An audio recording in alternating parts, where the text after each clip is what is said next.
મુંબઈમાં ભારતીય જનતા પક્ષનો ભવ્ય વિજય થયો છે. એની ઉજવણી રાજકોટ સહિત સમગ્ર ગુજરાત ભારતીય જનતા પક્ષ દ્વારા સમગ્ર ભારતમાં કરવામાં આવી રહી છે. એટલા માટે કે મુંબઈને અશાંત બનાવવા માટે, મુંબઈને અરાજકતા તરફ ધકેલવા માટે જે રીતે ભાષાવાદનો પ્રશ્ન કાઢવામાં આવ્યો, જે રીતે અલગ અલગ પ્રશ્નો ઉઠાવવામાં આવ્યા અને મુંબઈની પ્રજાને મતદાન સારી રીતે ન કરી શકે એ પ્રકારના પ્રયાસો કરવામાં આવ્યા, એની સામે મુંબઈની પ્રજાએ અખંડતા, એકતા, રાષ્ટ્રવાદને પસંદગીની મંજૂરીની મોહર મારી છે.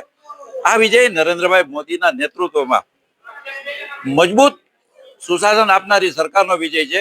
આ વિજય દેશના પ્રજાને શાંતિ, સુરક્ષા, સમૃદ્ધિ અને વિકાસ આપનારા પક્ષનો વિજય છે. દેશની એકતા, અખંડિતતા માટે ભારતીય જનતા પક્ષનો એક એક કાર્યકર્તા કટિબદ્ધ છે.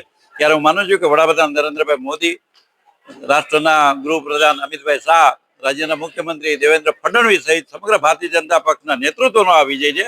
જે રીતે મુંબઈની પ્રજાએ કુપ્રચારમાં આવ્યા વગર જંગી બહુમતી સાથે મુંબઈ મહાનગરપાલિકા, કે જે એક કદાચ વિશ્વના 50 થી 60 દેશો કરતા પણ મુંબઈ મહાનગરપાલિકાનું બજેટ પણ મોટું છે, એનું કાર્ય પણ મોટું છે.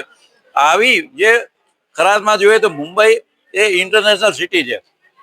સમગ્ર વિશ્વમાં જે મુખ્ય 4-5 શહેરો પૈકીનું એક મુંબઈ છે.